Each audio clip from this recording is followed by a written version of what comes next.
यहाँ पे उपस्थित सभी मीडिया हमारे मीडिया मित्रों को बहुत बहुत अभिनंदन, स्वागत। आज का दिन फरवरी 14 हमारे भारतवर्ष में एक ऐसा दिन है जिसमें हम सबको बहुत पीड़ा हुई थी। इस दिन 6 साल पहले 2019 में पुलवामा अटैक हुआ था, जिसमें सीआरपीएफ के हमारे 40 जवान, हमारे 40 जो सीआरपीएफ के जवान, उसमें ऑफिसर भी थे, वो शहीद हो गए थे उससे। और ये जो पुलवामा है, जैसे आप सबको मालूम है, जम्मू कश्मीर, जम्मू श्रीनगर हाईवे पे है। और अफसोस की बात ये है कि ये सारे के सारे जो लोग थे बस में आ रहे थे और ये सब लोग अपनी छुट्टियों से वापस आ रहे थे। बहुत से लोग अपने घरों से आए थे, बहुत से लोग अपने परिवार के बीच में रह के आए थे। और जब परिवार वालों को ये दुखद समाचार मिला तो आप समझ सकते हैं कि उनके ऊपर क्या बीती होगी। और आज 6 साल होने के बाद भी उनके परिवार वाले जो हैं आज तक इस पीड़ा से बाहर नहीं निकल पाए।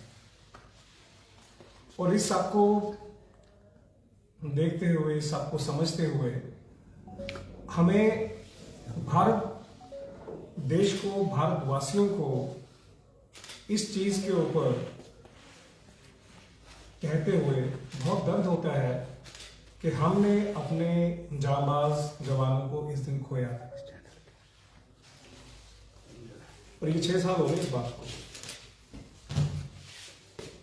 और इसके बाद भारत की सरकार ने जो किया, चाहे वो सर्जिकल स्ट्राइक के रूप में किया, चाहे वो एयर स्ट्राइक के रूप में किया, या कोई भी ऐसी चीज की जिसके कारण हमारा दुश्मन, जो हमारा नेबर है, उसको हमने हर तरह से पिछाड़ दिया, हर तरह से हमने उसको उस जगह पे खड़ा कर दिया। इवन यहां तक कि हमने विश्व के लेवल पे भी उसको अलग थलग कर दिया। लेकिन सबसे जो बात समझने वाली है कि जम्मू कश्मीर में इतने सालों से, जब से 1947 से ये जो पाकिस्तान है कुछ ना कुछ करता रहता है। तो ये जो हुआ 14 फरवरी को, ये एक लिमिट थी। उसके बाद भारत सरकार ने जो किया वो किया।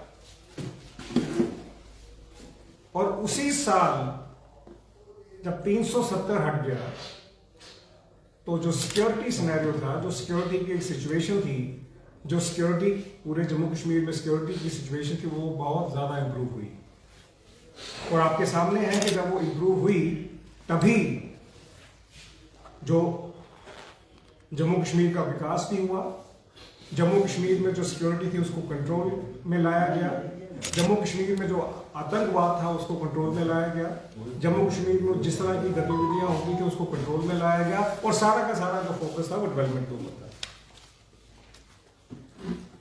ये पाकिस्तान और चाइना जो हमारे हमसाए हैं, ये कुछ ना कुछ करते रहते हैं, हमेशा कुछ ना कुछ करते रहते हैं। कभी बॉर्डर्स पे करते हैं, कभी ये बॉर्डर्स के ऊपर इन्फिल्ट्रेशन करते हैं, कभी जो सीज फायर है उसका वॉल्यूशन करते हैं।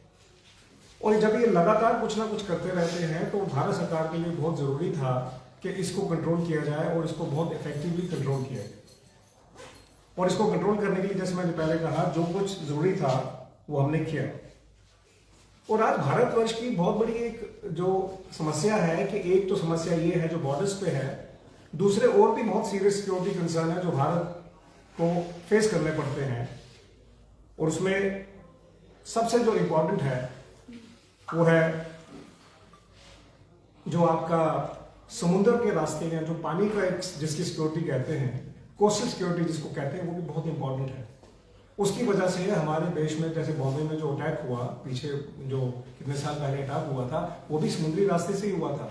तो हमें वहां भी कंट्रोल बहुत करना पड़ता है सिक्योरिटी को हैंडल करने के लिए। दूसरा जो हमारे जो हमसाए देश हैं, पाकिस्तान हो, चाइना हो, वो एक नारकोटिक्स की वजह से भी हमें बहुत ज्यादा सिचुएशन में डाल के रखते हैं। हमारे जो यंग जनरेशन है वो उसको वो इस लेवल पे लेके लाके खड़ा करना चाहते हैं जहां पे वो इसका शिकार हो जाए। उसके बाद साइबर क्राइम है, वो भी बहुत सीरियस इशू है, और साइबर क्राइम जो है उसको भी कंट्रोल करना पड़ता है। और सबसे इंपॉर्टेंट ये है कि हमारी इकोनॉमी को डिस्टर्ब करने की कोई साजिश होती है, हमारी इकोनॉमी को डिस्टर्ब करने की, और उसको हम इकोनॉमिक सिक्योरिटी कहते हैं, वो भी डिस्टर्ब होती है। तो इतने ज्यादा थ्रेट के बीच में रहते हुए भारतवर्ष को अपना एक जगह बना के रखना, इंटरनेशनल लेवल पे एक जगह बना के रखना, और अपने आप को एक ऐसी जगह पे खड़ा करना जहां पे हमारी जो बात हो, जो हम बात करें, वो बात सुनी जाए। और इस सब के बीच में देखते हुए आपको सबको मालूम है कि 2047 में हमने एक बीड़ा उठाया है कि 2047 तक भारत एक विकसित देश होगा। और जब भारत एक विकसित देश होगा, तो वो विकसित देश होने के लिए हमारी जो सिक्योरिटी है, वो सिक्योरिटी ऑपरेटर्स जो है, या हमारे सिक्योरिटी का सारा सिस्टम है, चाहे वो कोस्टल सिक्योरिटी हो, चाहे वो साइबर सिक्योरिटी हो, चाहे वो किसी किस्म की सिक्योरिटी हो, इकोनॉमिक सिक्योरिटी हो, 2047 का विकसित होने के लिए हमें इन सब पहलुओं पे बहुत अच्छे से काम कर भी रहे हैं, करना भी होगा, और आगे भी काम चल रहा है। और इसको ज्यादा समझने के लिए आपको मैं एक उदाहरण देता हूं। अभी कल की बात है, हमारे जो बॉर्डर है वहां पे आईईडी लगाई गई। हमारे बॉर्डर पे जो था वहां पे ये माइंस लगाई गई, और हुआ ये कि उस माइंस और आईईडी में वहीं के लोग जो है, वहीं पे लोग अपने ही बॉर्डर में मर गए।